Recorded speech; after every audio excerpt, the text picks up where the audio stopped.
All right, it is time now for convening the Senate Committee, that is Select Committee on Investigations. It's been duly noted and posted and advertised, and all committee members have been notified. So I hereby call us to order for our inaugural organizational meeting. Thought I would make a few comments to let folks know where our authority comes from and what the mission of this committee will be. I give my thanks to the Vice Chairman, Senator Greg Dolezal, who introduced Senate Resolution 465 earlier this session. And it brought attention to the fact that there has been a lot of recent publicity and court filings concerning Fani Willis and her personal conduct, including certain allegations of potential improprieties as well as significant expenditure of public funds that have been called into question by a number of people, both parties in some of the pending judicial actions, as well as by the Atlanta Journal-Constitution that's been doing very thorough investigative reporting. The resolution that was adopted by the State Senate, Senate Resolution 465, asked the formation of this committee and asked us to do some independent investigation to look into this potential misuse of public funds, prosecution for personal gain, any violations of certain proprieties and conduct in a public administration. I want to make a couple of things clear up front. It is not the charge of this committee. It is not within our authority or our scope to disqualify counsel in any ongoing criminal investigations. It is not our charge to criminally prosecute anybody. That is beyond the scope and authority of the State Senate. It is not part of our job to disbar anybody or to bring professional allegations of professional misconduct against anybody. It is not the charge of this committee to in any way interfere with any ongoing criminal prosecutions, and that is not where this committee will go. Our job is to investigate many of these troubling allegations that have come forward in the last few months, determine what the true facts are, independently investigate and verify the true facts, and to shine light on these facts, whatever they may be.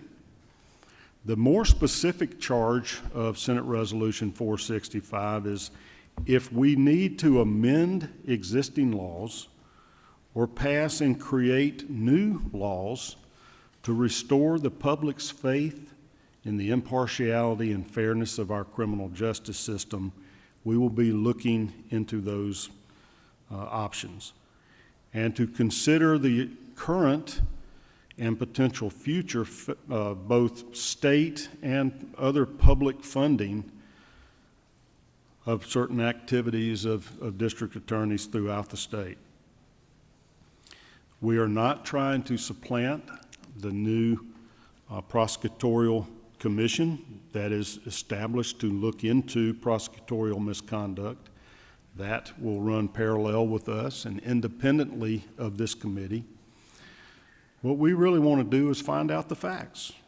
We're not here to accept as face value anything that we've read in published reports up until now, but a lot of very troubling allegations have been raised, and we want to independently investigate that.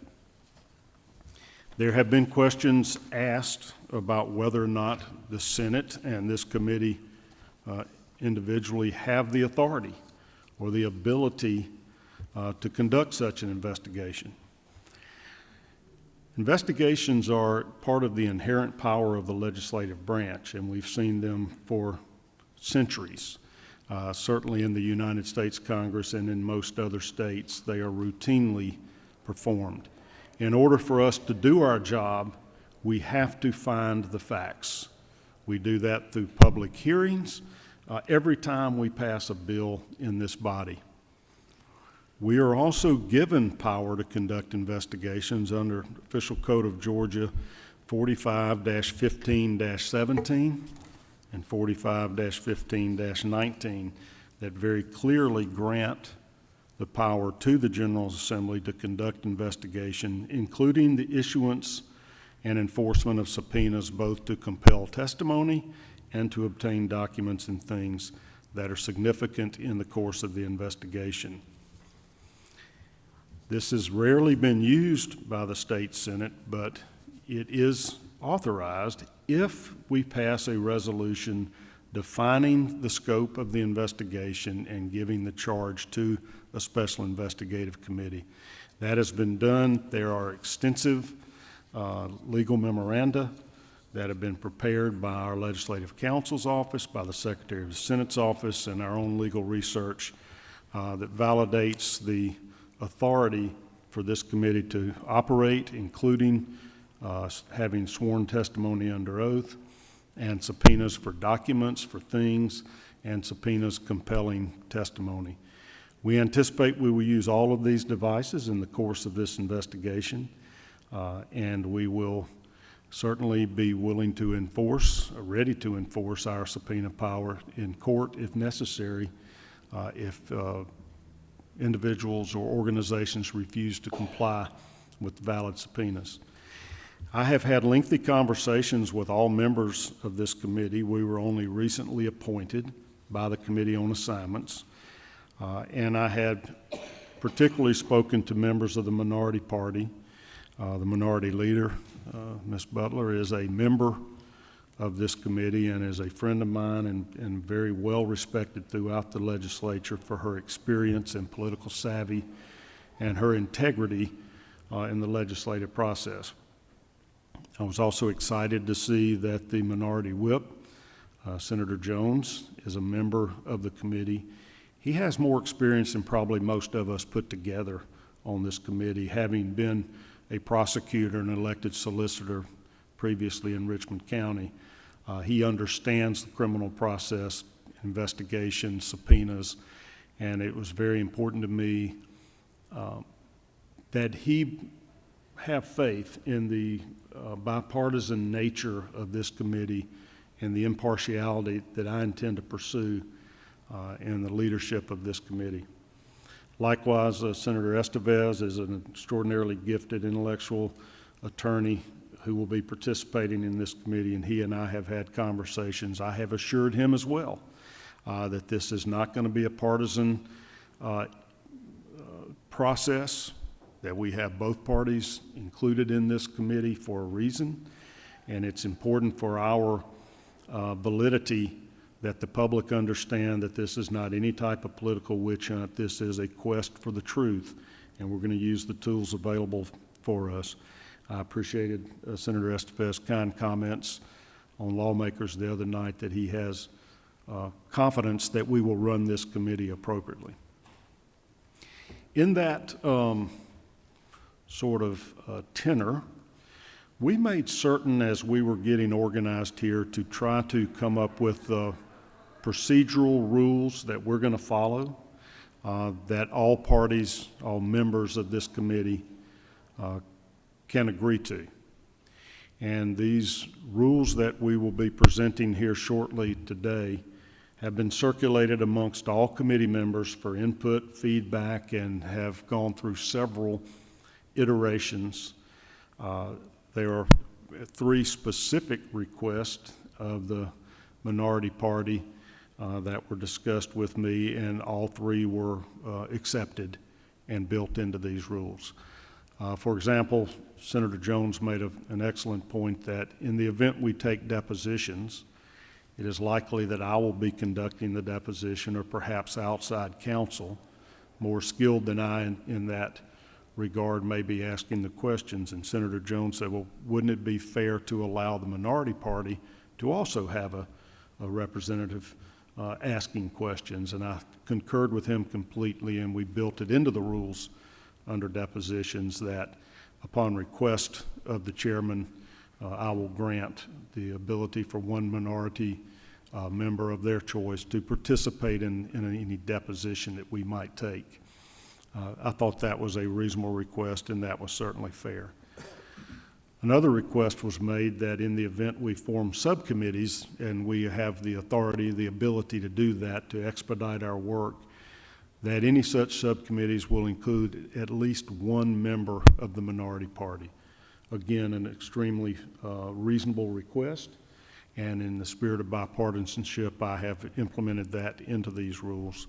He had a couple other notations or changes in the rules that helped improve them. And so I just want to assure the public that this is a bipartisan panel, and we will be proceeding in a nonpartisan type manner with no intention whatsoever of interfering with the criminal justice system. Any ongoing prosecutions or investigations will not be interfered with in any way by this committee.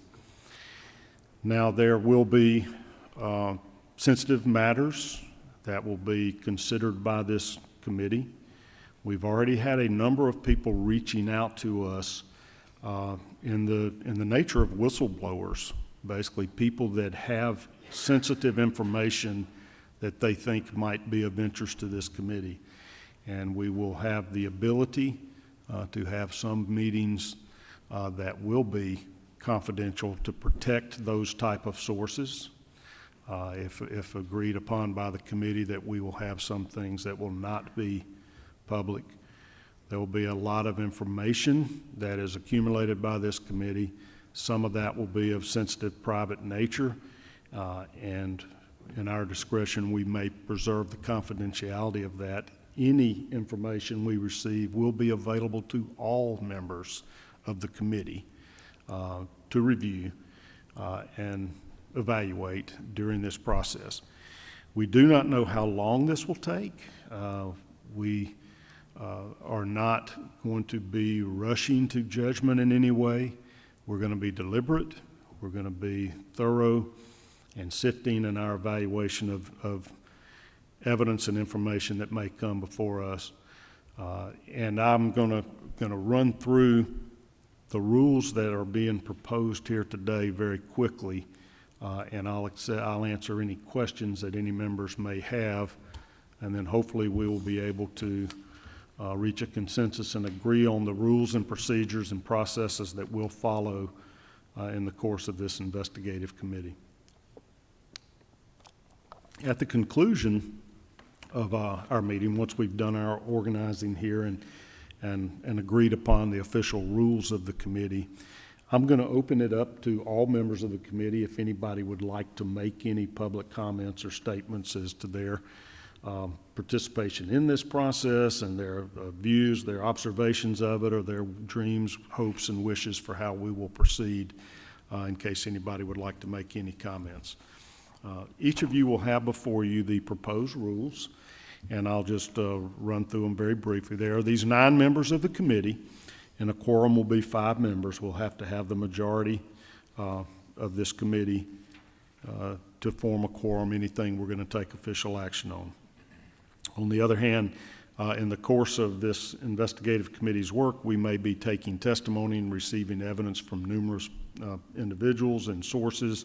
We will not require all 5 quorum to be present for accepting such receiving evidence, but at least 2 members will be required to be present at any time we are receiving testimony or evidence. The chairperson will be authorized to schedule the meetings of the committee, but notice shall be provided to all members at least 24 hours prior to any meeting.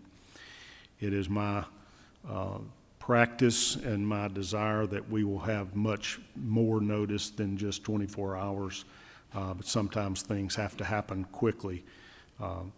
We will have meetings that will be convened, recessed, adjourned, scheduled at the order of the chairperson, or the majority of the committee will be able to do that as well. I'll schedule the agendas and the order of business that we'll conduct.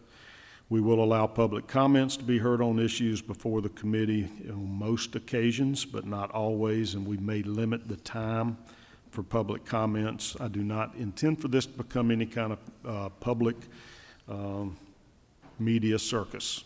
We are serious about the business we're conducting. We're not doing this for publicity. It's being done to investigate some very serious allegations. We will have minutes kept of all the proceedings. The Secretary of the Senate is taking minutes for today's meeting, but we anticipate that we will have staff on the committee that will be subsequently approved, and we'll have an administrative assistant tasked with that job of keeping minutes of our meetings so that they will be open to the public. We will follow the Senate rules, and Senate Rule 1-5.1 requires our meetings to be open to the public unless a majority of our quorum votes to have a meeting or parts of a meeting or hearing closed to the public.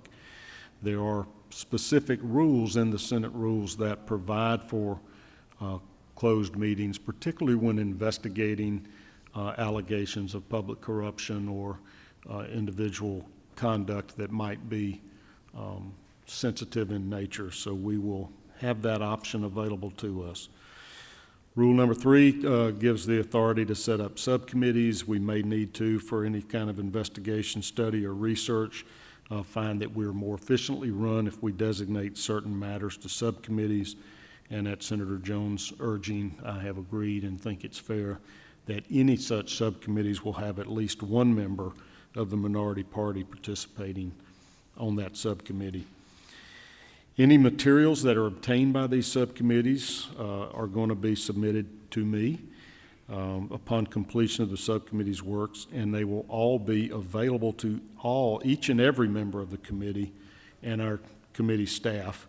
Sometimes these materials may be confidential and will stay confidential in accordance with the committee, the rules of the committee, and my direction, but they will be made available to members of the committee for inspection. Rule number 4 deals with confidentiality, and it just points out that from time to time we're going to be seeking information that's confidential in nature or privileged or maybe not even subject to open records requirements. And these things in such a sensitive nature, it may be not in the public's best interest that they be disclosed. It might actually impede or limit our investigative success if they're not agreeably kept confidential. So we will be allowed to designate documents, testimony as confidential from time to time, and may very well do so, particularly upon request from somebody that we're asking to testify before this committee. If they prefer confidentiality, we will be likely to grant that. Anything that's presented at a closed meeting of this committee will be deemed confidential unless we otherwise undesignated it or allow it to be made public. And here under 4C, I make it clear once again that each member of this committee will have access to all of this confidential information and materials. Nothing will be concealed from committee members, although we may prevent the unauthorized disclosure of this confidential information. And members of the committee are reminded that if something is deemed confidential and it is received by us in a confidential nature, or confidential documentation is reviewed by our members, that we will be bound to keep it confidential.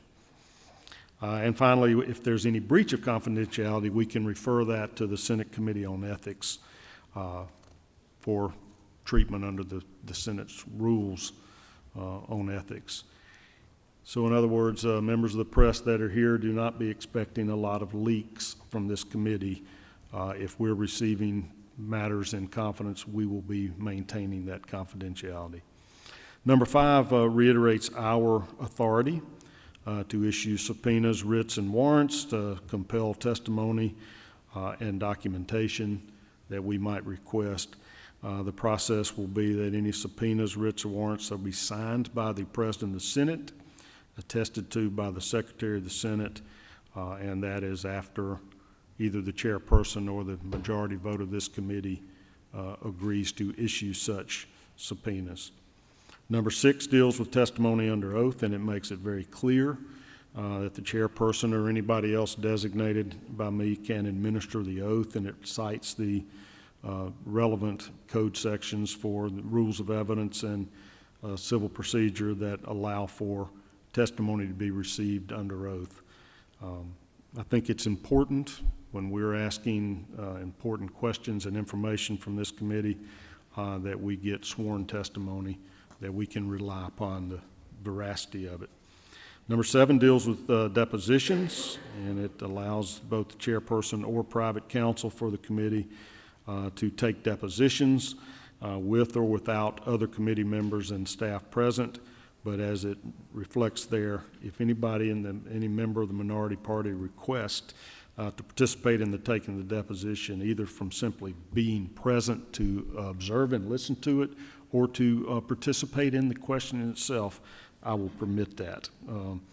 All these depositions will be taken in private, and they will be taken under oath unless we specifically move for them to be public. Witnesses that may be deposed or questioned by this committee will have the right to personal counsel that will be able to be present with them at any such deposition. They're just to advise them of their rights, but not to coach the witness in their questioning. There may be objections that are raised as to questions or to the responsiveness of different answers. The chairperson shall be allowed to rule upon those objections, and the entire full committee can appeal any rulings of the chair that are questioned. As chairperson, I will consult with a member of the minority party prior to making any decision about the public release of testimony after it has been obtained by this committee. Paragraph 8 deals with the staffing and resources of this committee. We are going to need to secure appropriate administrative and professional staff to help carry out the duties of this committee. That might include outside legal counsel, it may be counsel here from our legislative counsel's office. Stuart Morelli is present today, and I think he has been designated by legislative counsel to be assigned to this committee. We will need an administrative assistant, potentially investigators, legal research assistants, certainly a court reporter, and there may be other necessary staff. Any such staff is subject to the approval of this committee, and any administrative and staffing expenses will be subject to the approval of the Senate Committee on Administrative Affairs. Number 9 there is for expenses that again recites that those are subject to the approval of the Committee on Administrative Affairs and lists the types of expenses we anticipate that we may incur.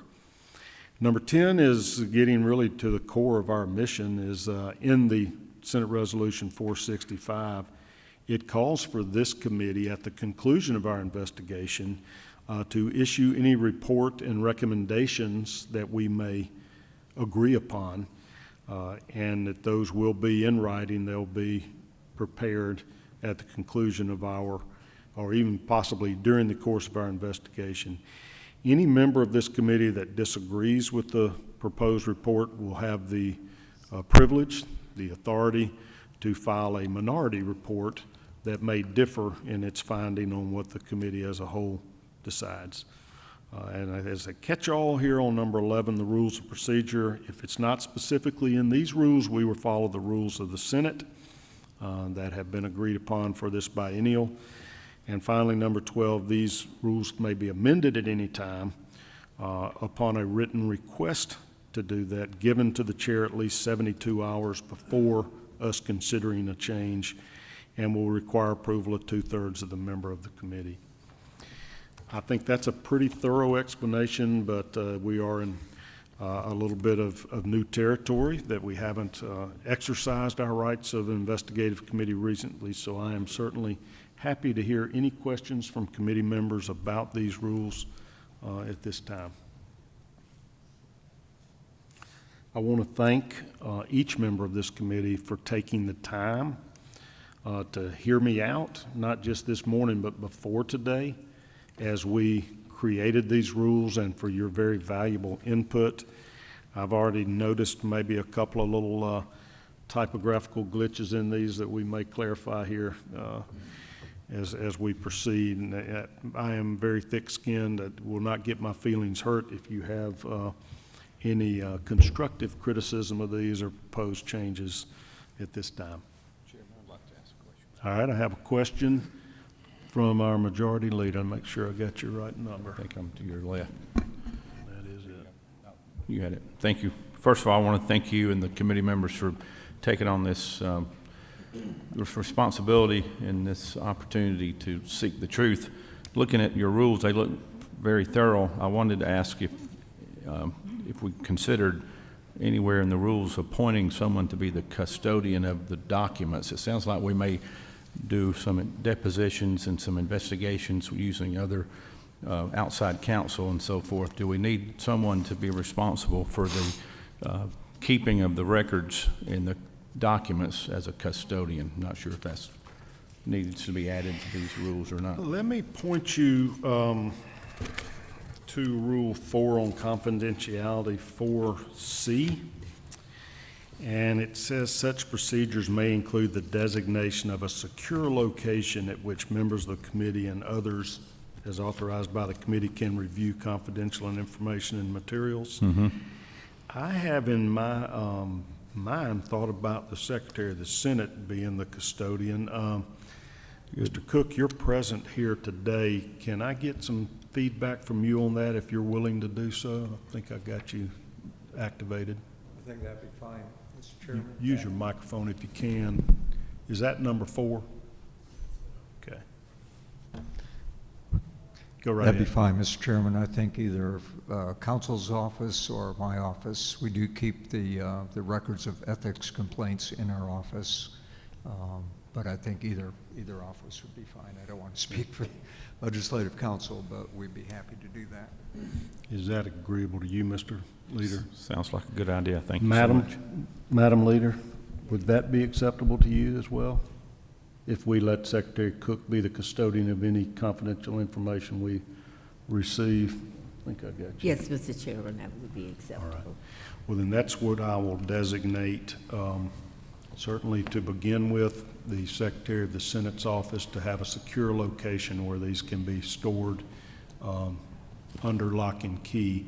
And if that becomes burdensome to you, Mr. Cook, let me know, and I'll talk to Mr. Morelli and consider designating some area in the Legislative Council's office. Thank you. That's a great point, Thank you. Mr. Leader. Other questions from committee members or suggestions? All right. Is there a motion? All right. But I'd like to make a statement. All right. I'll recognize the Minority Leader for statement and then the President Pro Tem. Did you? Go right okay. ahead. I think I have you activated. Well, I'd just like to say that it is my hope that this committee conduct itself in a responsible fashion and pursue the truth, nothing but the truth.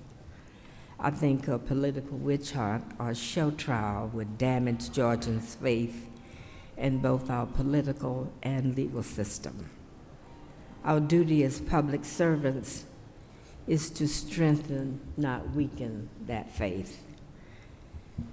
I commend Chairman Cowsett for his openness, his inclusiveness, based on the conversations that we have had. And I thank you for your leadership. And I can't say that I'm looking forward to this, but I appreciate serving, and I want to serve, and I want to be a part of solutions. So thank you, Mr. Chairman, and members on this committee for your service as well. Thank you, Madam Leader. Senator Kennedy? Thank you, Mr. Chair. I hope so. Lord, what I do? I think so. Okay, there we go. Okay. Mr. Chairman, I want to say publicly how much I appreciate, and I know the other members of this committee do and will continue to appreciate all the thoughtful work that you have put into your service as chairman of this committee. I think you have been very clear, very thorough, and quite frankly, very eloquent about the duties that are on each of the members that are on this committee. What the public doesn't see at this morning are the many, many hours that you have spent preparing for how this committee will move forward, how the rules are extremely well balanced and intended to be fair to all. And quite frankly, your approach to this as embodied in the rules and your opening comments about your approach and how you will run this preemptively let us know that some of the concerns that the minority leader just addressed or expressed, quite frankly, you're already operating in accordance with those wishes. And for that, I thank you on behalf of this committee and the work that we will continue to do. Thank you. All right, is there a motion on these rules for adoption of the rules? I have a motion from the vice chairman and a second from the majority leader. Any further discussion on these proposed rules? All right. In that event, all in favor, raise your hand. And all opposed, a like sign. All right, they are unanimously agreed to and adopted by the committee. We're just had eloquent comments there from the pro tem and the minority leader, but I wanted to open the mics to any other committee member that might have observations, feelings, hopes, wishes, opinions about the work of this committee. I'm happy to recognize anybody else at this time if you have any public comments you would like to make at this initial meeting. All right, I think we've heard it. I will tell you where I think we'll be headed on a time frame is it is going to be the first course of business now that we're authorized to do so to retain staff. Stuart Morelli, I think you're here because you are either appointed by Ms. Howerton or you have agreed to serve as our liaison with the Legislative Counsel's office. I expect one of the first other hires that we'll need to make is to have outside counsel. Although many of us up here are attorneys, I don't feel like it's appropriate for us to be representing the committee in court in the event there is any matter that needs to be litigated. So I will be interviewing potential outside counsel. I encourage and welcome any suggestions from member of the committee of any outside counsel, folks with expertise in these type of matters that you would like for me to interview. We're probably also going to need somebody to help us conduct legal research. I know the Senate Research Office is very overwhelmed at this time of year, trying to staff all the various committees and keep them up to speed on all the different bills that are coming through us. So we may need somebody outside to do that, as well as somebody with some investigative experience. I want to encourage anybody in the committee that is aware of individuals that might be well suited to let me know, because we'll be needing to get some assistance here quickly. I would intend to call another meeting of this committee probably within 7 to 10 days at the outside for us to begin our work in earnest. We will be meeting every couple of weeks probably from here on in for a while as we sort through some of these materials. Again, I would welcome the public.